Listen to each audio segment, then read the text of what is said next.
اگر آپ نوکری پر ہیں تو آپ اس سے مزید بہتر اور مزید اچھی نوکری چاہتے ہیں یا کسی بھی رزق کے مسئلے کے لیے آپ یہ وظیفہ کریں، لیکن اس مسئلے کو ذہن میں رکھتے ہوئے ہی وظیفہ کریں۔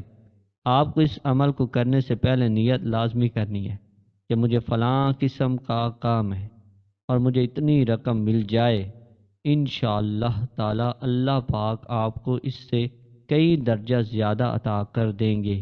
ناظرین کرام، اس وظیفے کے اتنے فوائد ہیں کہ کسی نے جب بھی یہ وظیفہ کیا، اس کے فوائد اس کو اتنے ملے کہ اس نے پھر اپنی زندگی میں کبھی یہ وظیفہ چھوڑا ہی نہیں، اور پھر اس نے آنے والی ساری زندگی مستقل یہ وظیفہ کرنے کی عادت بنا لی، اور اب بھی وہ ان 3 دن لازمی یہ عمل کرتے ہیں۔ باوضو ہو جائے، وضو کرنے کے بعد آپ لوگ گھر میں موجود ہیں تو سکون سے ایک جگہ بیٹھ جائیں۔ کبھی بھی جلد بازی میں آپ لوگ کوئی بھی عمل یا وظیفہ بالکل بھی نہ کرنا، بلکہ مکمل سکون اور اطمینان سے آپ لوگ کہیں بیٹھ جائیں۔ سب سے پہلے 7 مرتبہ درود پاک پڑھ لیں، لیکن یاد رکھیں کہ درود شریف آپ ہمیشہ ابراہیمی درود ہی پڑھا کریں، اور درود ابراہیمی تو دنیا کے ہر مسلمان کو آنا چاہیے، کیونکہ درود ابراہیمی کے بغیر تو نماز بھی اللہ تعالیٰ کی بارگاہ میں قبول نہیں ہوتی۔ آپ سب ایک مرتبہ میرے ساتھ بھی درود ابراہیمی پڑھ لیں۔ اللہم صلی علی محمد وعلی آل محمد کما صلیت علی ابراہیم وعلی آل ابراہیم انک حمید مجید۔ اللہم بارک علی محمد وعلی آل محمد کما بارکت علی ابراہیم وعلی آل ابراہیم انک حمید مجید۔ جب 7 مرتبہ آپ درود ابراہیمی پڑھ لیں تو آپ سورہ کوثر کو 21 مرتبہ پڑھ لیجئے۔ اِنَّا أَعْطَيْنَاكَ الْكَوْثَرَ فَصَلِّ لِرَبِّكَ وَانْحَرْ إِنَّ شَانِئَكَ هُوَ الْأَبْتَرُ۔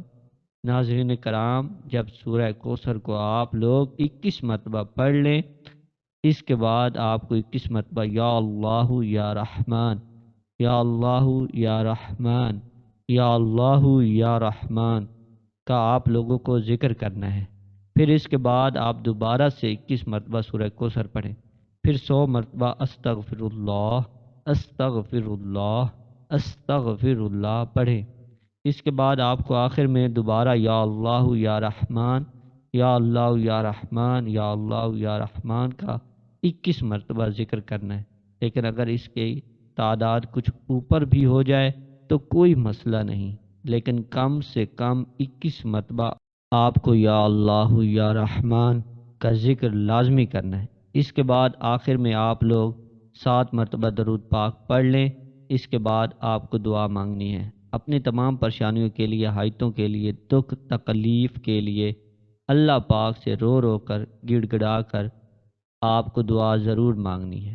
انشاءاللہ تعالی اللہ پاک آپ پر بھی ضرور کرم فرمائیں گے۔ لیکن ناظرین کرام، صدقہ لازمی دیا کریں۔ صدقے سے مراد ایسے محتاجوں اور ضعیفوں کو جن کی کوئی کمائی نہ ہو اور نہ ہی جن کا کوئی کمانے والا ہو۔ صدقہ کے لیے بہترین یہ ہے کہ آپ اپنے قریبی ارد گرد کے ہمسایوں پر نظر دوڑائیں، تو آپ کو کوئی گھرانے ایسے نظر آئیں گے کہ جن کے پاس کچھ بھی نہیں ہے، لیکن وہ پھر بھی کسی دوسرے کے آگے ہاتھ نہیں پھیلاتے۔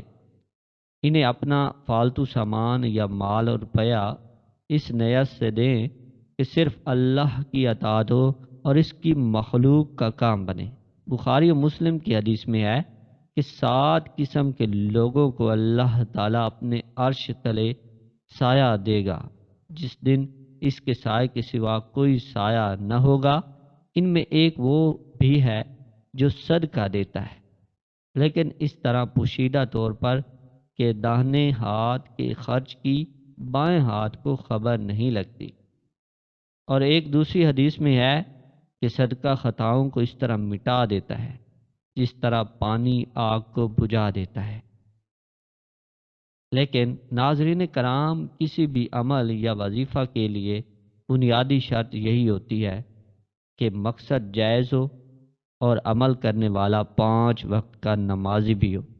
اگر آپ 5 وقت نماز پڑھیں گے تو انشاءاللہ وظیفہ بھی اپنا اثر دکھائے گا۔ اگر آپ نماز نہیں پڑھیں گے تو پھر وظیفہ بھی اثر نہیں کرے گا، لیکن اس کے ساتھ ساتھ پوری ایمانداری، سچے دل اور مکمل محنت سے اس پریشانی یا حاجت کے حل کے لیے کوشش بھی جاری رکھیں۔ انشاءاللہ تعالی اللہ تعالی آپ کے حق میں بہتر فرمائیں گے۔ آخر میں دعا ہے کہ اللہ تعالی ہمارے اس وظیفے میں کی گئی کسی بھی قسم کی کوئی بھی کمی کوتاہی کو اپنے پیارے حبیب حضرت محمد مصطفیٰ صلی اللہ علیہ وآلہ وسلم کے صدقے معاف فرمائے، اور ہمیں عذاب قبر اور عذاب حشر کی سختیوں سے محفوظ فرمائے، اور قیامت کے روز اپنے عرش کے نیچے سایہ نصیب فرمائے، اور نبی پاک صلی اللہ علیہ وآلہ وسلم کی شفاعت نصیب فرمائے۔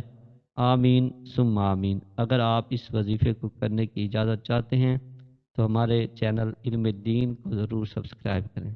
اللہ تعالی ہم سب کا حامی و ناصر ہو۔ السلام علیکم ورحمۃ اللہ وبرکاتہ۔